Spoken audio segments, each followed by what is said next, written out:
Well, hello, everyone. Welcome to Unstoppable Mindset, where inclusion, diversity, and the unexpected meet. I am your host, Michael Hingson, or you can call me Mike, it's fine. And I gave the full title of the podcast for a very specific reason, where inclusion, diversity, and the unexpected meet. Typically, diversity people never want to include disabilities in what they discuss or what they do. And if you ask the typical diversity people, what's diversity, they'll talk about race, gender, sexual orientation, and they don't deal with disabilities. But the reality is, and they say that disability isn't a real mindset. Well, balderdash, it is.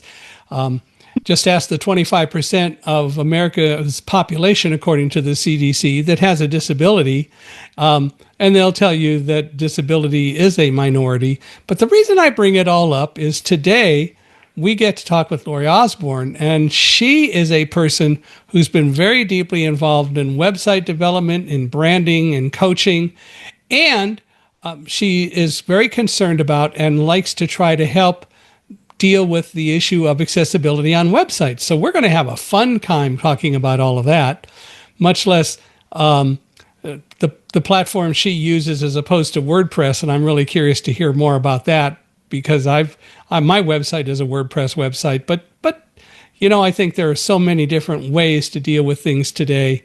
We'll have a fun time. But Lori, welcome to Unstoppable Mindset. We're glad you're here. Thank you so much for having me, Mike. I love being here. Cannot wait to talk. Well, let's do it. Why don't we start by you telling us kind of about the early Lori growing up and all that stuff and kind of how you got started? Okay. That's always a good place to start at the beginning, you know? At the beginning. All right. I was born in San Diego, more your neck of the woods. Wow. San Diego Cool. Naval Hospital. But only got to live in California for 2 years, which I have always been disappointed about. My family had, my grandfather built a home in La Jolla. So, I've always been jealous of how my mom got to grow up. But I only got to spend 2 years there. And then I got moved to Norman, Oklahoma, home of the Sooners. Never watched football.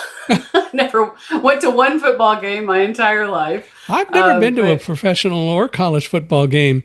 My wife had, but I never got to go to a football game. I think it'd be kind of fun to do once, as long as I could still pick it up on the radio and know what's going on. There you go. Yeah.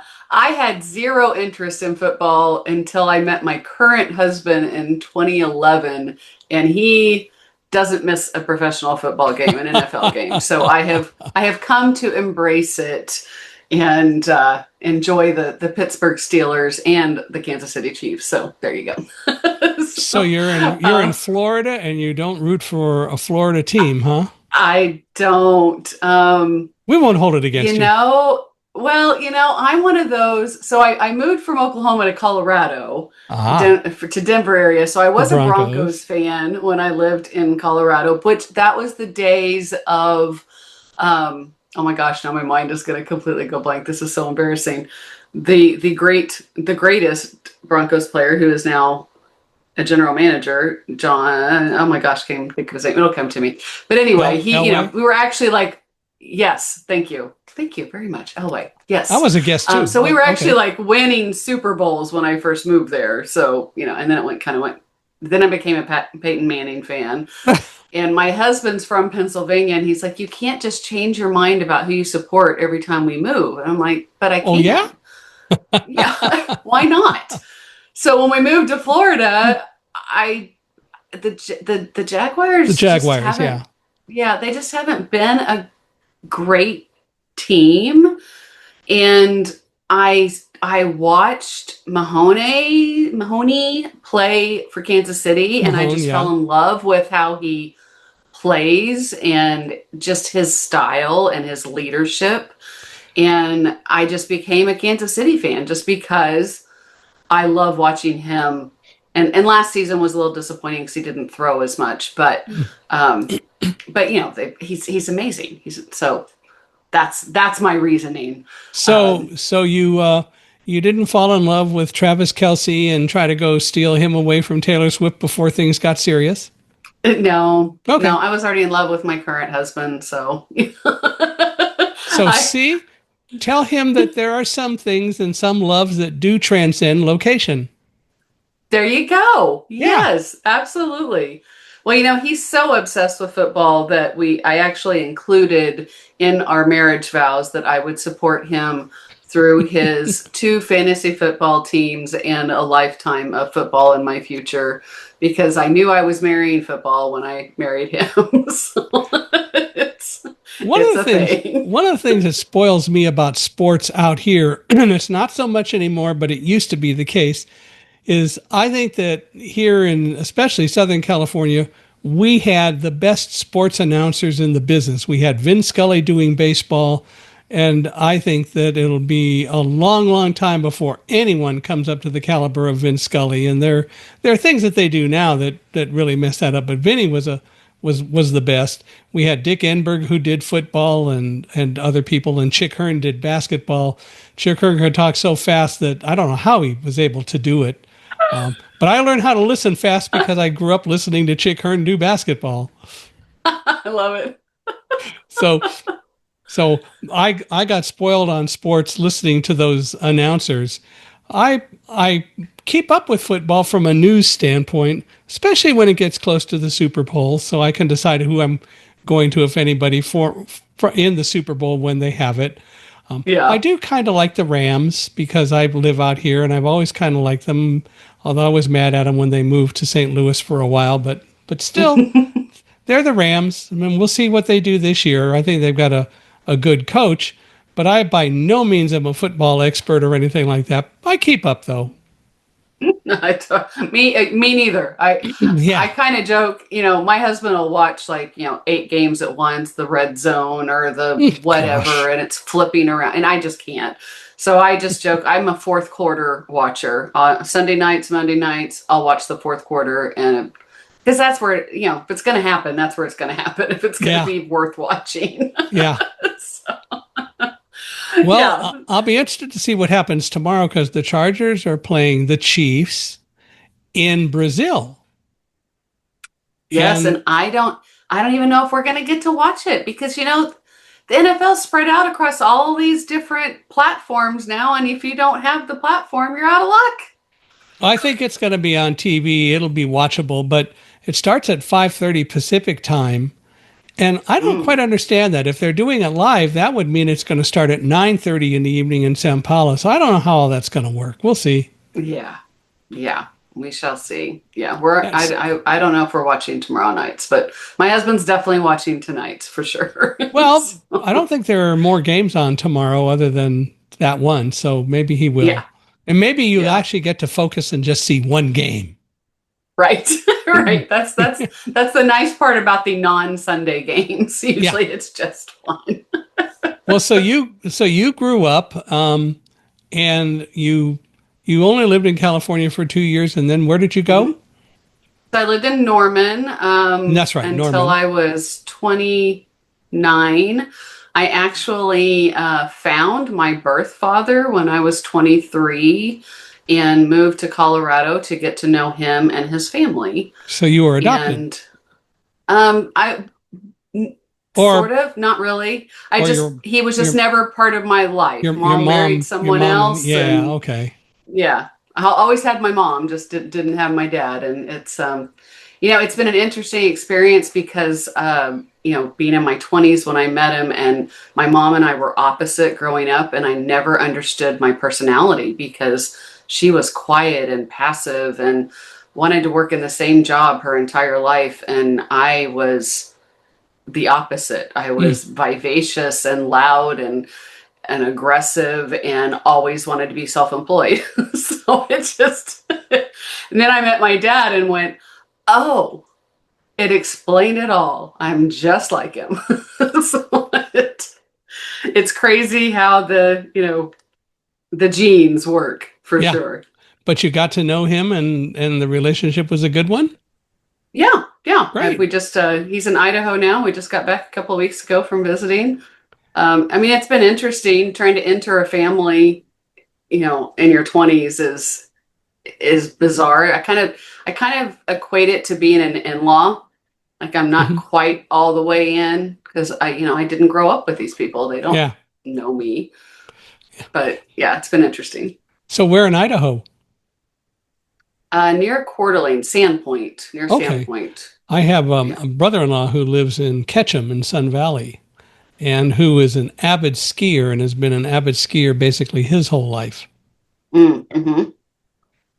Now, the real big Gotcha. question is, of course, where is your father when it comes to football? Uh, we, I, my father does not sit still. Okay. So, That is one way that we are different. I joke that he'll probably outlive me. I mean, he lives on 14 acres, I think. They just sold 40 acres, but he never sits still. He's always going, working on, you know, he had his business, which he sort of still does, but he works on fences or helps with does something with the horses or the hay or it's just he works his land and does not sit. I don't think the TV when we were there was on music the entire time. yep. So So hardly a person who tends to watch football. Well, that's okay. So you grew up in Norman. Did you go to college there or in the area? I went for a year and then couldn't figure out how to keep paying for it. I honestly didn't even realize financial aid was a thing. So I started in the workforce and became a recruiter, a technical recruiter, pretty early in my career. I did that for 12 years and then started my own recruiting business and got my degree during that time. So I got a bachelor's degree in business administration, 4.0 average while working. So I was proud of that. But I was in my 30s. And then I got cancer right after that. Oh Had gosh. colon cancer at 36, which I blame an 18-year abusive, horrible marriage. I think really led to that. But it pushed me to get out of that horrible abusive marriage. And then a few years later, I met my current husband, and I am the happiest I've ever been. But you also were able to, in one way or another, beat the cancer. I was. Yes, it was actually stage 1 colon cancer. I Oh, you only had got to it have early. surgery. So that one, yeah, didn't even have to have chemo or radiation. And actually, what got me into my current business, I was when I got divorced, I did, this is kind of funny to me. When I got divorced, I decided I no longer wanted to be straight commission. And because I'd gotten a job after the cancer. And now I'm self-employed. And so why I think I wouldn't want to be straight commission, but it's okay to be self-employed. But it's a completely different mindset, when you're It working for is. yourself. It's very much a So, different mindset. but I was in tech. I moved from recruiting into hands-on technology. I did project management, software testing. Um, I looked at websites and helped design websites from a business perspective, but I was never a coder, never um, did the visual design. And in 2015, we had just moved to the opposite side of Denver. I had just changed jobs, had a brand new home, and then found out I had a brain tumor. Oh gosh. Yeah. You're just an attention getting person. That's all you I are. know, that's it. I just walk around going, yep, that's it. So yeah, so I ended up leaving the job because it was very traumatic. I Mm-hmm. ended up having 2 surgeries. They couldn't remove the tumor. It's part of my carotid artery. It's a meningioma. It's benign, but it's part of my carotid artery, and it was causing my left eye to droop. So Mm. they went in to get it off the optical nerve and nicked the carotid and caused a brain bleed. And that brain bleed caused that drooping eye to become a half blind eye. Mm. So I ended up, for about a year and a half, I had double vision. I also had found out I had a stroke from it. I was having problems with words and forming, the right words. And I had no tolerance for stress for a long time. So there was no way I was going back to project management in the IT world. It Right. just wasn't. So I spent about a year recovering and just started messing around going, okay, well, what can I do with the talents that I have? And I started building a website on Squarespace, and it was called Health Net Like Grandma. And it was just talking about I lost my mother and my grandmother to cancer at 63, both at 63. Mm. And then I had gone through what I went through, and I just wanted to share the stories, what I learned from a health perspective. And in doing that, went, wow, why have I not been developing websites the last 20 years? This is what I should be doing. I love this. And I bet other business owners could really use some help doing this. And that's when my business was born. Wow. How did they discover the brain tumor? It started with me falling asleep at my brand new job desk. Oh, I could not hold my eyes open. I actually thought it was an adrenal reaction to leaving a super high stress job to a very boring job, but it was not. They did all these tests. They put me on thyroid medication, which helped. And then my left eye started drooping, like literally within weeks together. And it was funny because they sent me to an eye doctor, and the eye doctor sent me to an eye surgeon, and they wanted to do surgery on it. And I'm like, don't you want to figure out why this is happening? Like, I don't want you to touch my eye until you know why my eye is drooping. And my doctor thought that was the craziest thing she'd ever heard. I'm like, well, so she goes, well, have we done an MRI yet? And I said, no. So they sent me for an MRI that day, and lo and behold, not only do you have a brain tumor, but you have had a stroke. Okay. Gosh. She did not want to share that news with me. She was very embarrassed, probably. Well, but you need to know. Yeah. And clearly, you already had demonstrated that you had an analytical mind, and it would be valuable for you to know because it would help you in dealing with making decisions or thinking about what decisions to make going forward. Right. Yeah, absolutely. So you did. So you went through the surgeries and all of that. And what happened to your left eye? It's still mostly blind. I have a sliver of vision that I can't control. So if I go to the eye doctor, they try to get me to look at the chart, and I can't focus it on the chart, and I get very frustrated. Yeah. I blocked it for the first year. Now my eyes are so it's developed its own way of working, so I can't even block it anymore without causing worse headaches than I already have. Bad headaches kind of came out of all of this. So I really just live with it. I live with the headaches, and I ignore it as much as I possibly can, and hope it's improved slightly over the last 10 years. They told me it would never improve, but our brains are amazing things, and it's trying, but it's still not. I just tell them make the left eye prescription the same as the right eye because it makes no difference. So. Yeah. Well, so with all that you've dealt with this, clearly you figured out a way to go forward, and you've now, I assume, used all that happened to you, and you've analyzed it in some way or another, that you have made some decisions about what you want to do with your life, which is namely the whole brand development and web development and dealing with accessibility, which is pretty cool. Yeah.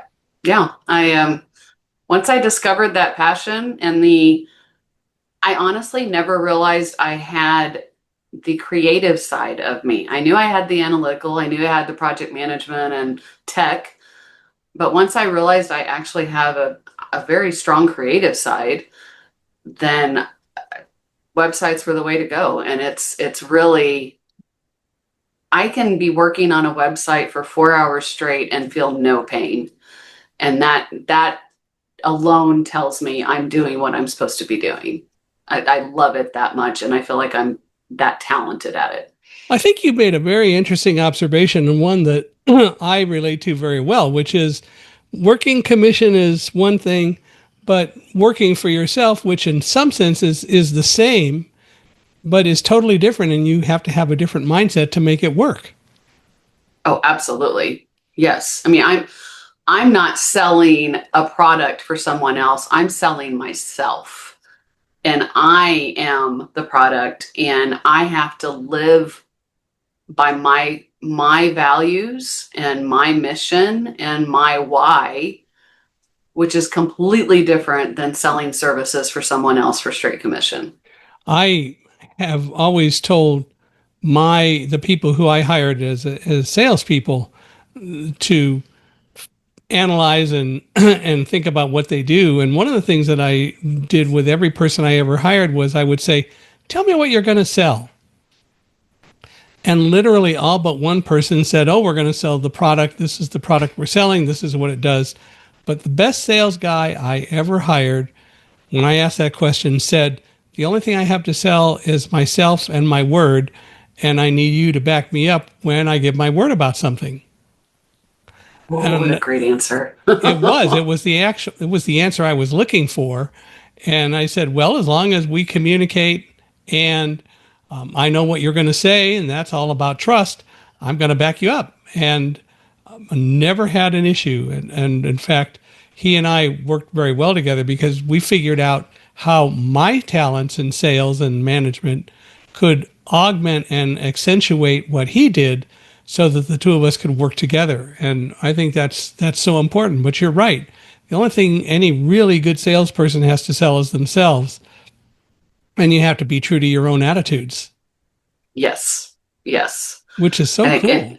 Integrity is everything. I mean, if you, especially as a small business owner, I mean, and you know, I'm in a very small community, and I've only lived here since 2018, and it's kind of been shocking to me how a small community works. But if you do it right, everybody knows your name. If you do it wrong, everybody knows your name. Yeah. It's, when every time I get a call because the chamber has referred me again, I just smile and I'm like, okay, I'm doing it right. And to me, it's all about integrity. If you say you're going to do something, do it. And if you can't do it, say you can't do it. Say you can't do it. Right. Or say, I'm going to figure it out. Yeah. I charged very little my first few years. And my first few years, I told clients, I don't know what I'm doing yet. So I'm not charging you for the time that I'm learning. I'm going to charge you for the time that I'm actually accomplishing something. One of the things I always told every salesperson I ever hired is, for at least the first year, you're a student. No matter what you think you know and what you know about sales, when you're working with customers, you're a student. Ask them questions. Really learn from them, because they want you to be successful, even if you don't think they do. And the reality is that in general, they do want you to be successful. And the more you encourage them to teach you, the better relationship you're going to develop. Absolutely. 100%. Yes. So how long ago did you end up having the brain tumor? I was diagnosed in August of 2015. So okay. I'm at exactly 10 years. 10 years, yeah. I didn't, oh my gosh. September 22nd will be my first surgery date. There you go. Wow. Right at 10 years. See, I'm glad we helped you remember. So. I can't believe that was like not even on my mind. I mean, it was actually September 17th was the first surgery. That's right. And it's the same day as my dog's birthday. And we were just talking about my dog's birthday yesterday, but I didn't even think about the tumor. So, well, it's all good. A week from next Wednesday, but you obviously are doing well. Well, so how did your business and the way you do things and what you do, how did all that change after the surgery? Or had you already started down the road of branding and being a branding coach and website development and accessibility? No, all of this came as a result of all of it. So it literally just grew with me as I transitioned into life again and being able to function mentally and physically, I would just start, working on a little bit of, a couple of websites. The first website I built was for a realtor that we worked with.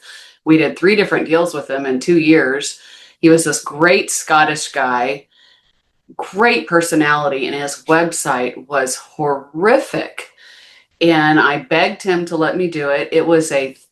I think we ended up doing 39 pages total, and just redid the whole thing. He loved it. A lot of it's still in place 10 years later.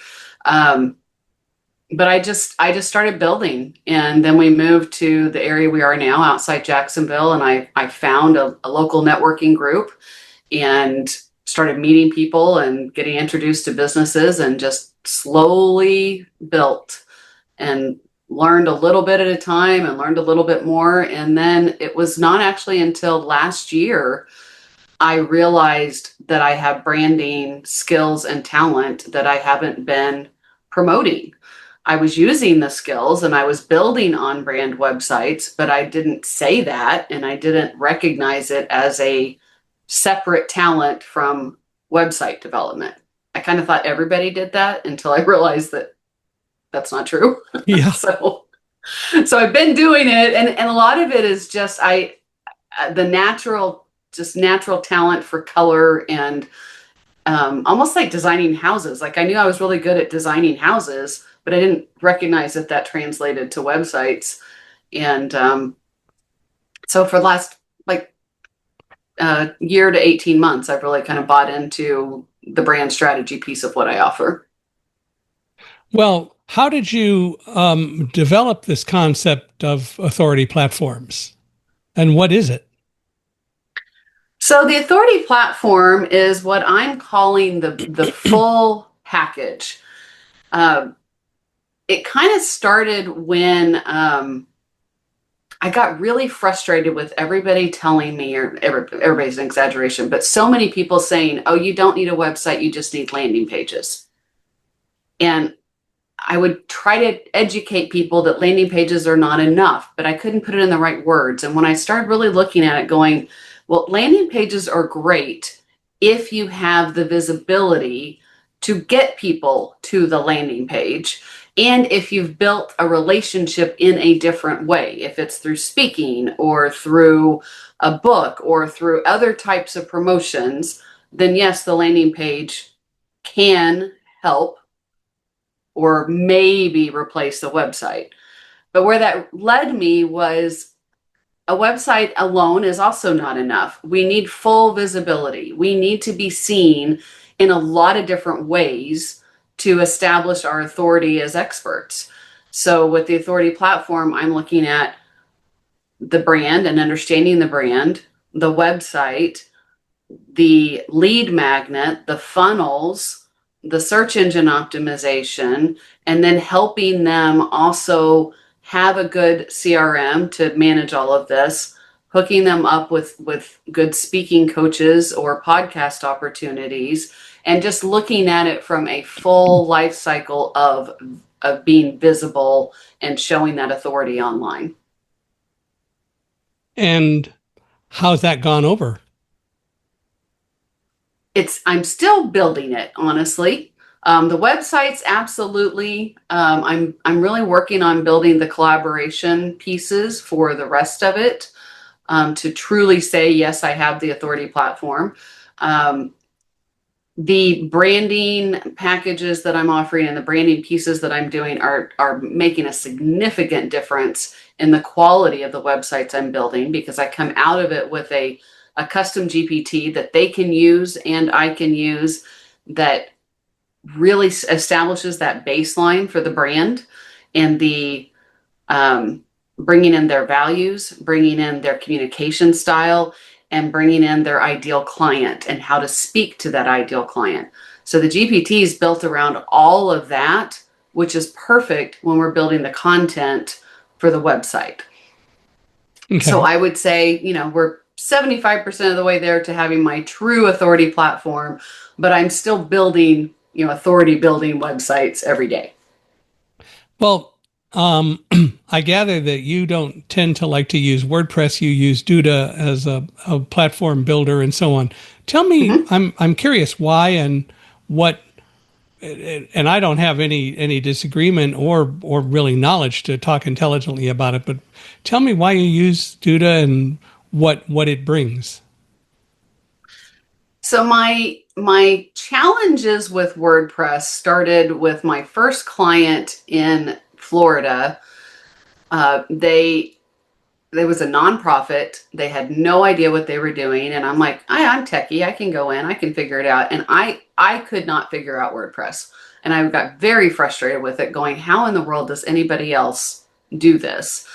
So I kind of stayed away from it for a little while, and I was building on Squarespace for a time, and then I discovered Duda. I consider Duda to be the best of Wix and Squarespace. It's very similar, but the things I don't like about Wix and I don't like about Squarespace, Duda has resolved. It's also very customer oriented and SEO oriented and accessibility oriented. So there's a lot of advantages to the platform.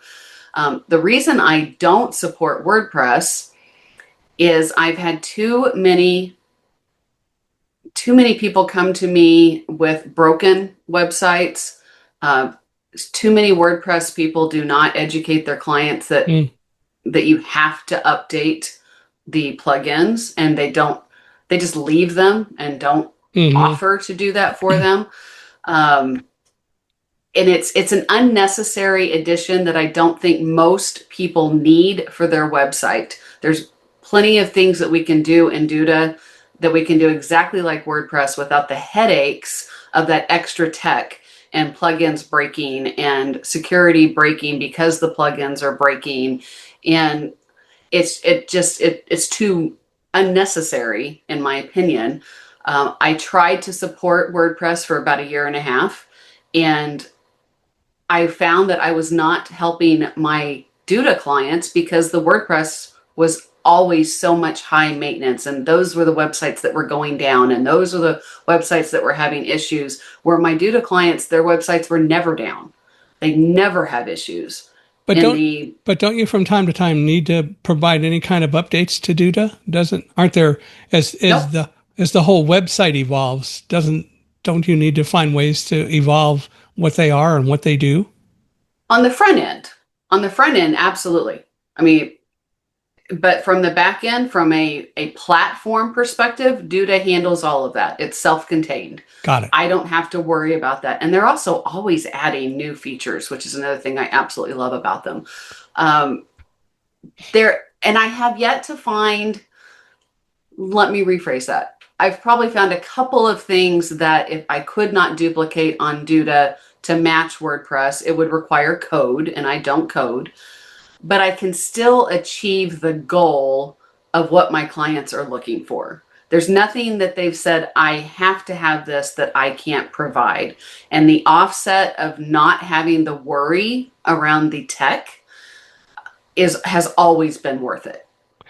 So the creators of Duda, in the background, as they make updates and changes, they go out to everybody who uses it to create their websites automatically. Is that what happens? Okay. Yeah, it's seamless. Yeah, you have no idea that there's even updates being done. It's completely seamless. Yeah. Okay. Well, I understand that. That makes a lot of sense. What's the one mistake that you find that keeps business owners from really progressing and keeping their websites and them invisible? What's the biggest mistake you see? Messaging, unclear messaging, which really goes back to the brand. If you don't understand your brand, you don't understand your why, and you don't know how to express how you solve problems for your ideal client. Let me rephrase. If you don't even know who your ideal client is and you're trying to speak to them, a lot of people think they sell to everyone. And when you try to sell to everyone, you sell to no one. And if you are trying to speak to the masses from your website, you're going to lose the people you really want to reach. So it comes down to that niching down factor and really understanding your ideal client so that when they hit your website, they immediately know you understand my problem and you can fix it. And it really comes down to that versus I can build a website for anybody. Well, then that makes me no different than the website developer down the street. Then it comes down to a price comparison, and then we're just bidding against each other. So you've got to what makes you special, and your why is a big part of that. Your values are a big part of that, and speaking the right language and that messaging. Can you tell me a story of maybe one customer that you worked with where you can demonstrate exactly what you're talking about here and why it made a difference? Without mentioning Sure. customer names, but the story. No, yeah. You know, it's been a while since I did that realtor, but that realtor is still just such a great example because the fact that he was from Scotland doesn't necessarily seem significant, but it really does, because that Scottish accent made him endearing. He was a very professional, good-looking guy. And you go out to his website and I can still see it today. It was like green and this old funky text, and it represented him in no way. And I remember the first thing he told me was, I've got this video where I introduced myself. And I went, why in the world is that not on your homepage? Like, what people need to hear you speak and see you and experience you. He was phenomenal. I mean, we did 3 deals with him. He was phenomenal at what he did. And that one, if we had just rebuilt his website and just did the video, that alone would have made a huge difference in people knowing who they were working with and how he was different. And another example I can give more recently, I work with a mentor who mentors 7-figure coaches on how to work harder, make more money, and do it in less investment of your time. And when I took over her WordPress website for 2 years, I just kept repeating and rebuilding the same crap, basically. And finally, when I decided to leave WordPress, I said, I really want to start all over. And I realized in that 2 years, I had not taken the time to really get to know her brand. And when we sat down and really learned what made her special and different, and we were able to capture that in the website, the difference in the experience was night and day. Before it was just text and a little bit of information. She never referred anybody to her website. And now it, opens with a video. She's also a professional speaker, opens with a video of her speaking. She is she's a ballroom dancer on the side. She's very elite. So we, pulling in things like gold and video. I have a lot of motion on the website with gold moving because it's that brand of that dancer, that, that eliteness of it. And it's subtle and it has nothing to do with the messaging side that I just mentioned, but it's still back to the brand and the representing of who you are, who she is, what we're selling. We're selling ourselves. Yeah.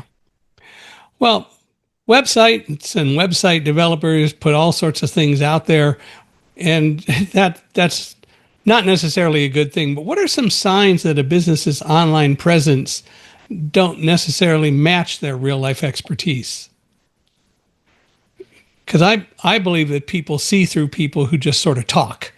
And I think that all too often you get this reaction, oh, they're just talking, that isn't what they really believe, or that isn't what they really know. So what are some signs that the online presence doesn't match what they really know and what they really are? Part of it is that genericness. If you can't even say who you are serving, then you're obviously, the person you're looking at is obviously not clear about their ideal client if it's not clear who they are serving. And if it's this just generic message of, not in these words, but we're the best, use us. There's no detail about what makes them different and how they specifically solve your problem. If the website is completely outdated or generic, that may or may not allude to anything, but it definitely shows that they are not using their website to show their expertise. The other huge thing I would say is testimonials. Every website should have reviews. I mean, what better way to sell ourselves than to have someone else say how we're different, how we operate, and why we're the best. That is huge. If it's all about them, as in the person's website you're looking at, if I'm getting on a website and they're not even acknowledging what's in it for me and how they're going to solve my problems, then I'm not going to have any confidence that they have any idea how to solve my problems. Mm-hmm. They haven't even talked about my problems. They haven't even mentioned my problems. They're just telling me that they're selling me something and this is how much it costs and this is what it's going to do.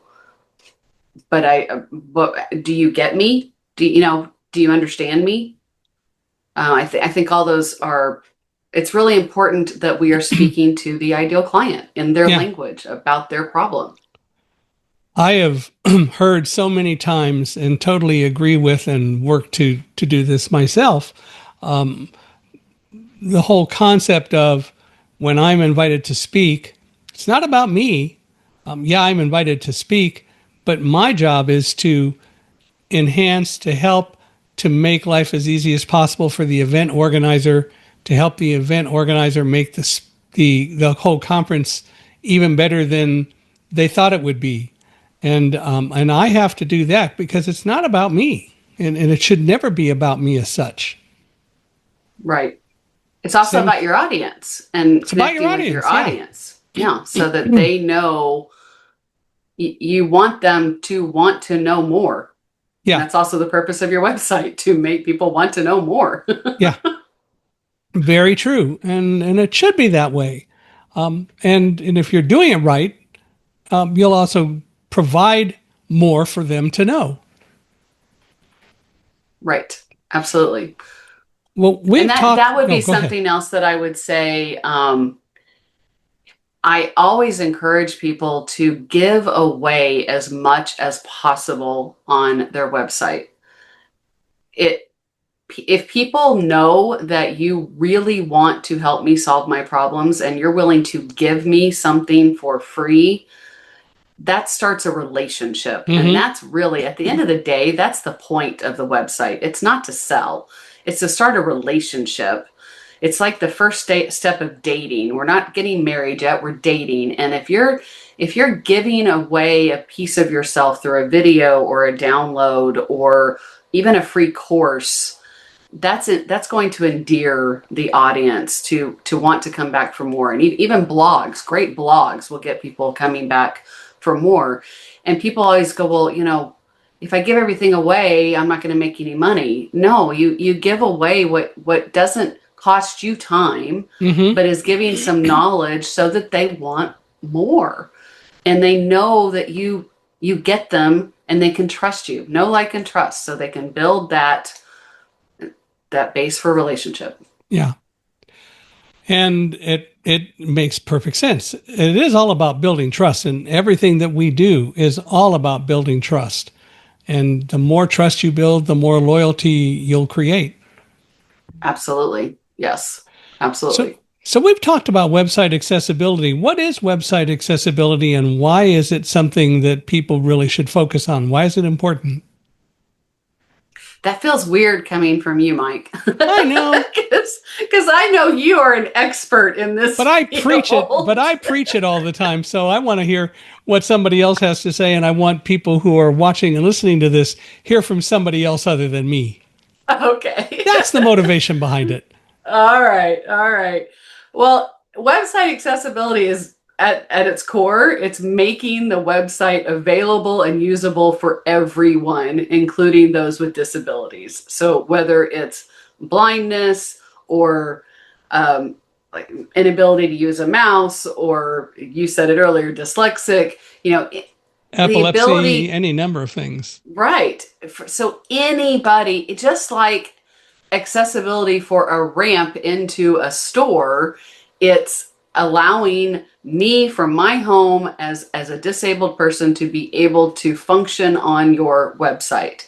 And as we know, I believe the stat is 20% of people have some kind of disability.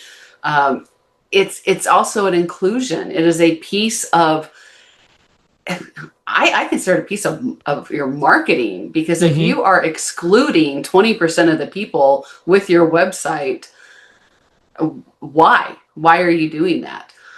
It also builds strong search engine optimization, because if you look at all of the guidelines for accessibility, they're very similar to the guidelines you need to have in place for good search engine optimization. Google is looking for the exact same things. Yep. So it's really just making your website available to everyone. Well, and the reality is, well, let me ask this question rather than me just saying it. Beyond legal compliance, why should accessibility be a priority in website design? You've kind of alluded Well, to it already, I yeah, think. part of what I just said. It's including everyone. It's not excluding 20% of your market, and it's building trust, inclusivity, and credibility. It's and it to me, it's showing that you care. It's very bothersome to me when someone says, "Well, I probably won't get sued, so I'm not going to worry about it." Okay, but why do you want to not do these basic things so that everyone can access your website? Well, and also in reality, it does get back to if you're a website owner, that is, you're a company that has a website and you recognize that the job of your website is to help people see why you have something they need. The fact of the matter is, do you really want to not make available to 20 or 25% of the population your website? Or to put it another way, don't you want to make sure that you are making your information available to everyone? And that's what the the real reason for website accessibility is truly all about. Yeah, The fact of the matter is that it's good business to make your website accessible. absolutely. Yes, absolutely. What are some high impact changes that you think that website owners can make their websites or to have their websites be more accessible? Maybe even just There some are, simple things. oh, there are so many simple things. I mean, the easiest thing that so many people miss is adding alt text to images. I mean, it's one thing I love about Duda, by the way. They do it with AI and do it for you, and you can edit it. It's so wonderful. But it's a simple step. It also is a great step to even help with SEO, because you can include some keywords there. But that alt text tells someone that's using a tool that's blind exactly what that image is. And what is the point in putting that image on your website if it's not going to provide any value to those that can't see? I mean, that, in my opinion. Another thing is the contrast in colors. A lot of people don't understand that contrast in colors has a lot to do with readability. And if you are putting two colors together, I mean, think about it even from a seeing person. If you're looking at it and you can't read it, it's not accessible. Right. So, have high contrast in the colors of text on anything over it. Don't try to put something over an image that can't be read. that just don't do it. Skip that. I was just doing this on my website today. I was trying to put an image and I went, you know what? That's just not going to work. I'm going back to a solid color. It doesn't, and that's from a business perspective as well, because even if you're not thinking about accessibility, if someone can't read the text or can't read the button, they're not going to click it. They're not going to read it. They're not going to buy it if they can't read it. So simple little things like that. Those would be the two biggest things I would say. And then just, little additional things like making sure that your website is converting properly to mobile. If it's not, if things are coming off the page because you didn't bother to look at the mobile side, which is easy to miss on many platforms, that can have a huge impact on the scene and those that need the tools or need accessibility pieces. That's commonplace design and a very easy thing to fix. It's been a while since I looked at this website, and I think it's not quite what it used to be, but for a while, my favorite website, absolutely my favorite website for accessibility, was the website of the National Security Agency, nsa.gov. Of all the websites in the entire world, the reason I liked it is that not only did they have all text on images, if you were using a screen reader and you moved your cursor over an image, you suddenly got a very detailed description of that image. Like you moved your cursor, or you used your screen reader to move over the American flag. It would say the American flag on a flagpole hanging in front of the opening to the building of the National Security Agency, yada, yada, yada. I mean, it's just, yes, everything was there. It was the most amazing website. I don't know that it's that way anymore. I haven't looked at it in a little while, but I was very impressed with how much they did, and relevantly and appropriately so, to make sure that everything on that website was totally usable.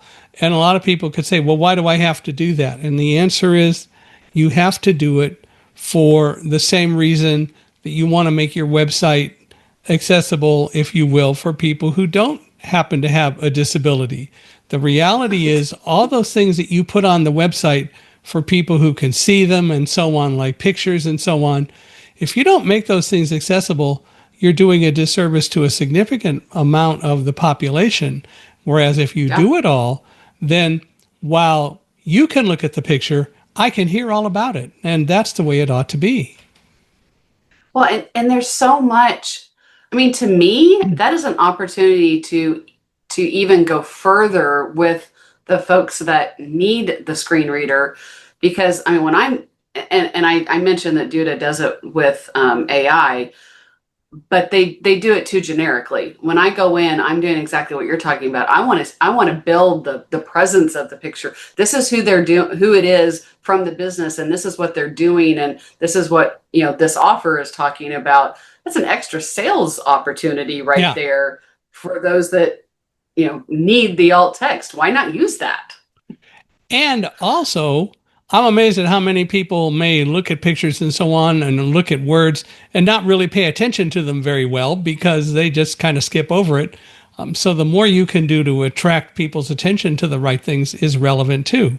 I'm amazed at how many people just gloss over so much. Oh, absolutely. Well, that's kind of become our society. We have a short attention span for sure.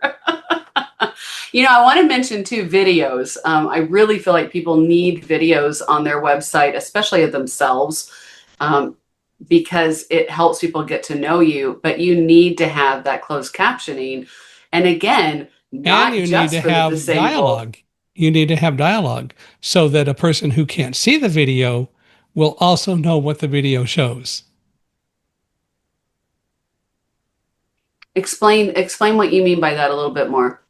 So you go to a website and there's a video and you click it and you start hearing music and that's all you hear. Even though On the screen, you see a person walking down the street, walking into somebody's store, finding a product they want and buying it. But if you don't have a way to make that information audibly accessible to people who can't see the images and who don't see the videos, then what good is it? You haven't made it accessible. Yes, closed captioning works for deaf or hard of hearing people, but again, there's so much more that needs to be done. Mm-hmm. Wow. Thank you for sharing that, Mike. You just gave me more to think about on videos. It's like one of my favorite commercials to pick on today. And for the longest time, I had no idea at all what it was about. It starts out with music and somebody says something like, so what do people over 60s show and bring out today? And they talk about love and they talk about something else. And suddenly the sound goes dead and all you hear for the next 20 seconds or more is this high-pitched whistle sound. Ooh. Yeah.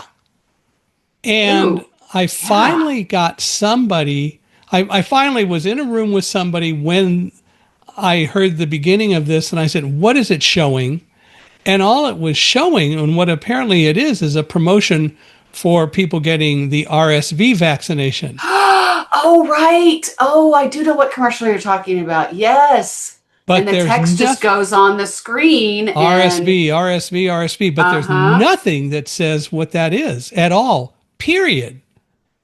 Because they're trying to make the point that your life shuts down when this hits. But yeah, for someone like you, that's completely worthless. Well, not only does my life not shut down, my life gets very active, and I want to go off and find those commercial designers and show them what true accessibility really ought to be about. But that's another story. But yeah, exactly. Wow. I'm going to think about you every time I see that commercial now. Those rare times I see commercials. What's one of the myths about branding and websites that you could erase, that you really wish you could erase forever? I probably told you to ask me that question, and now I'm stumped by how I want to answer it. I think I know where I wanted to go with that. Yes. A lot of people think branding is just colors and fonts. And honestly, when I first started doing it, I thought it was just colors and fonts. And I kind of I went into, colors and fonts, and then consistency. Okay, we want to make sure we're consistent with our colors and fonts across everything that we do. That's branding.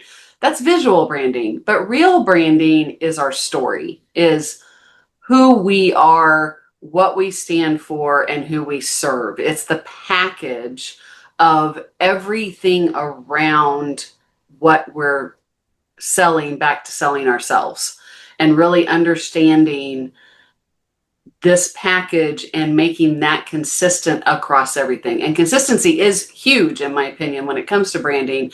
If you have a different header image or marketing image on every single thing you do, and there's no consistency in the look, then you're not going to be memorable. I can't help you see this, Mike, but anyone that does go out to anything of mine, I have a very consistent image that was used to build my logo, and it's on everything that I do.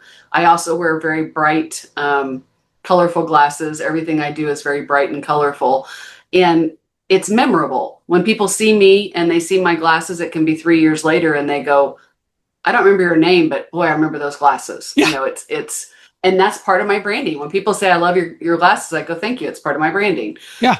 So it's an overall everything about you. When people describe me, they usually describe me as bright and colorful. Like that's one of the first things that comes to their mind. Mm-hmm. And then it translates to energy, because they think bright, colorful energy. So it's, what branding really is what do people say about you when you're not in the room? Yeah. That's a good point. That's what it is. Well, if there is a business owner who is in our audience today who feels overwhelmed by their digital presence, what would you suggest is the first step they should take to change that? Well, the first thing I would love to see anyone do is sign up for a visibility review or audit with me so that we can look at your presence and talk about it. And I can give you some very specific suggestions for how to improve your online visibility. If you're wanting to do something on your own and you're trying to figure out where to start, sit down and look at first your homepage and your first line of every bit of your marketing and ask yourself, does it say who I serve and how I serve them and the problems that I solve? Because every ounce of your marketing needs to say that immediately. You have less than 8 seconds when someone hits your website. And there's all kinds of, some people say 3, some people say 10, some people say 15. I just leave it at 8. You have 8 or less seconds on your website. So start there. Is my messaging clear? And then look at your website overall and does it represent me and the message I want people to see? We can go into a whole lot more about it being up to date and everything else, but that's where I would start right there. So how do people reach out to you to get your help to deal with all of this? Well, you can obviously go to my website, which is bizbolster.com, bizbolster.com. And I believe you will be sharing a link to that visibility audit. Just sign up for that or a free strategy session. But I encourage the visibility audit because it literally takes about an hour of my time to check out everything about you and then share that with you. So this is an investment that I'm willing to give you to help you all understand how you show up online and then what to do about it. bizbolster.com. I hope people will do that and they can reach out and contact you through that website. Yes. Click on Let's Chat and it gives you all the calls that you can sign up for in my calendar. And I would absolutely love to speak to anybody that has questions or wants some direction. Well, cool. Well, I really appreciate you being here today and spending so much time talking about all this. And I hope people will take it to heart. Wherever you are listening, reach out, bizbolster.com, and get some insights and get some help to improve the website, the web world, because only about 3% of all websites are really accessible today, which means there are a whole lot that are not, and there is no real excuse for that being the case. So reach out and you can get all the help that you need. I'd love to hear from you to hear what you think about today's podcast. Please feel free to email me at michaelhi, michaelhi at accessibe.com. And wherever you're listening, please give us a 5-star review. We value your ratings and your reviews a lot. But I do want to hear from you. I want to hear what your thoughts are. Also, if you know of anyone who might make a good guest for Unstoppable Mindset, Lori, including you, would really appreciate you introducing us because we're always looking for people who have great stories to tell. And today has certainly been one of my favorite podcast recordings in a long time.